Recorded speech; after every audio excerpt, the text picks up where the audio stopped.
Salam aleikum, galera! Hoje estaremos falando sobre polinização e dispersão de sementes nas angiospermas. E desde já, se inscreve no nosso canal, deixa seu like e ativa o sininho. Roda a vinheta!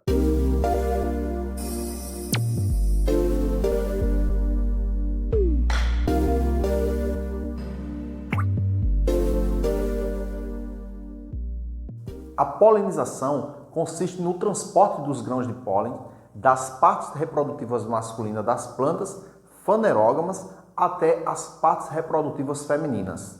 Já a dispersão de sementes é bastante importante para a colonização de novos ambientes. Nas angiospermas, esses dois processos são bastante elaborados e serão estudados com detalhes a seguir. Nas gimnospermas, a polinização geralmente é feita pelo vento.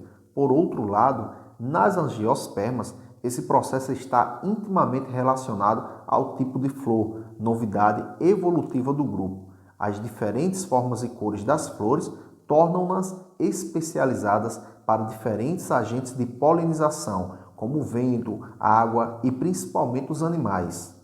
Como mostra aqui na figura, as flores são formadas por 4 partes, contando de baixo para cima: cálice, corola, androceu e gineceu. O cálice é a parte mais externa, formada por um conjunto de folhas modificadas, denominados sépalas, geralmente verdes, mas em alguns casos, como o do lírio, com a mesma cor e aparência das pétalas.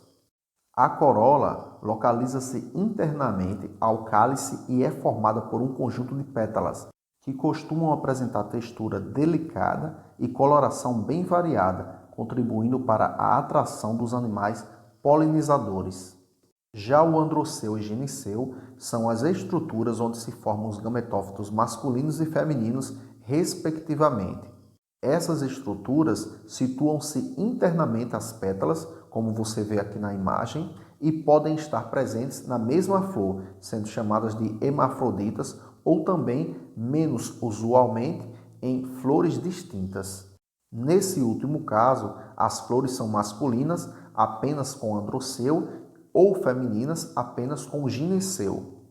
Todas as partes da flor são unidas na base, região denominada receptáculo floral, observe aqui na imagem, que é ligada ao caule por meio de uma haste flexível, o pendúculo floral. Como eu já tinha comentado, as flores podem apresentar diferentes formas, mas também cores e odores, fatores que combinados atraem polinizadores específicos. As abelhas e as borboletas, por exemplo, não distinguem bem o vermelho, mas são atraídas por flores azuis e amarelas, produtoras de néctar. As aves, animais geralmente diurnos, visitam flores vermelhas com muito néctar que se abrem durante o dia. Os morcegos, por sua vez, visitam flores noturnas e perfumadas, que costumam ser grandes e brancas.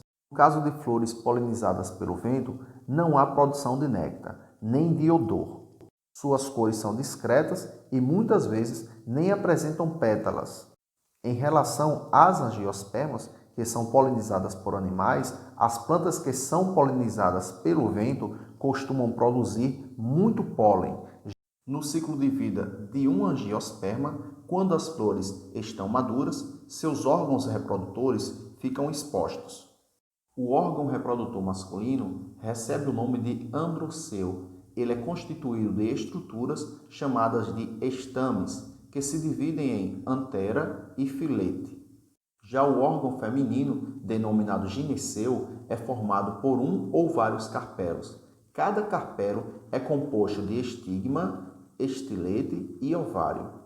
Quando um grão de pólen, que contém um gameta masculino, cai sobre o estigma de uma flor da mesma espécie, ele desce sobre o estilete até encontrar o óvulo, que é o gameta feminino.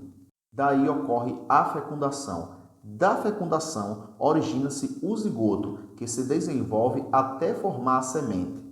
Sendo assim, pessoal, observe que o desenvolvimento do ovário origina o fruto. Já o desenvolvimento do óvulo dá origem à semente. Em muitas espécies de angiospermas, as flores encontram-se distribuídas de forma isoladas pelos ramos. Outras, entretanto, elas se apresentam dispostas em agrupamentos denominados inflorescências. É o caso aqui desta flor chamada agapanto. Uma curiosidade, algumas inflorescências, pessoal, são tão bem organizadas que parecem até flores independentes, como ocorre com os girassóis. Observe aí, cada flor de girassol é composta, na realidade, de várias pequenas flores dispostas densamente sobre um receptáculo comum. E apenas as externas possuem uma longa bráctea de cor amarela.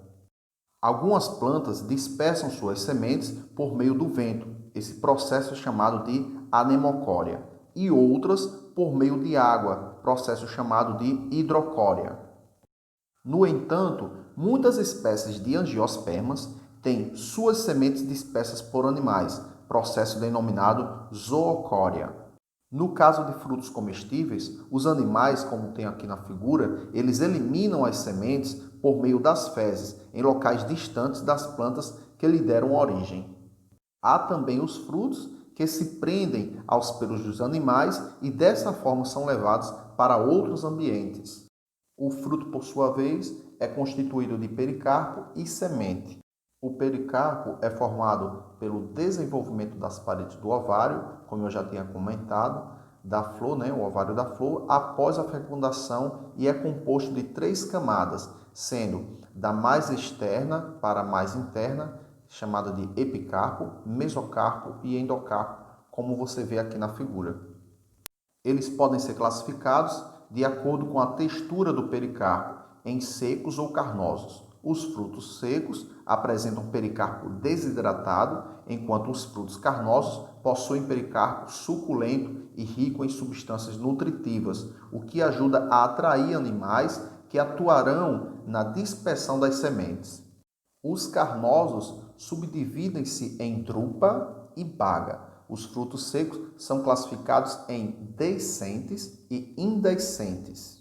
A drupa, como por exemplo aqui o pêssego, é um fruto que possui geralmente uma única semente aderida a um endocarpo espesso e lignificado, formando um caroço duro. Já a baga é um fruto que apresenta geralmente um grande número de sementes que são facilmente separáveis do mesocarpo, como por exemplo aqui o mamão. Já os deiscentes, frutos que, quando maduros, se abrem espontaneamente para a liberação das sementes. Temos aqui o feijão e a ervilha.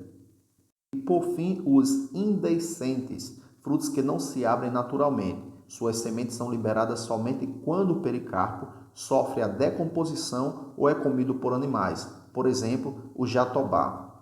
E agora, como pseudofruto, eu tenho aqui a imagem maravilhosa desse fruto tão gostoso.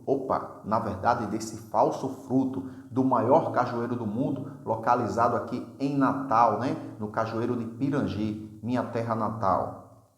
Onde, na verdade, o fruto aqui é a castanha e não a parte comestível. Por que isso? Porque algumas partes da flor, além do ovário, desenvolvem-se após a fecundação e tornam-se suculentas. É o caso do nosso caju. Também temos a maçã, o morango, que são classificados como pseudofrutos. É isso aí, galera. Chegamos ao final de mais um vídeo. Muito obrigado a vocês que deixaram aí o seu like, se inscreveram no nosso canal. Você que ainda não se inscreveu, se inscreve agora, tá? E deixa o sininho ativado para dar continuidade às mensagens que vocês vão receber a respeito dos novos conteúdos do Reino Plantae. Vou deixar aqui na descrição o link da FTD falando sobre relação duradoura entre plantas e insetos na coevolução. Então, fique em paz, fica com Deus. Salam aleikum.